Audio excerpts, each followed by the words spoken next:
Gempa jenis ini disebabkan adanya pergerakan lempeng karena panas dari inti bumi yang menjalar ke atas disebut sebagai arus konveksi. Aliran panas dari inti bumi menyebabkan kerak bumi mengalami pergerakan sehingga di beberapa bagian mengalami pecah atau patah.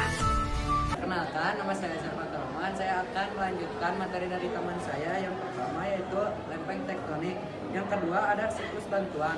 Siklus bantuan adalah perubahan batuan dari satu jenis ke jenis yang lain menggunakan pengendapan, pelapukan, dan metamorfosis.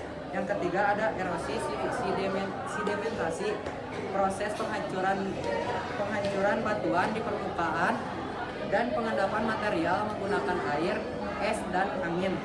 Selesai. Litosfer adalah bagian terluar dari planet bumi yang terdiri dari kerak dan bagian atas mantel. Lapisan ini adalah lapisan yang paling keras dan paling kaku dibandingkan lapisan-lapisan lainnya. Struktur litosfer, kerak benua tebal, kurang lebih 30-70 km. Kerak samudra tipis sekitar 5-10 km. Ketiga yaitu inti bumi yang juga terbagi menjadi dua, yaitu inti luar bersifat cairan pekat dan inti dalam yang bersifat pekat namun menyerupai padatan. Komposisi litosfer.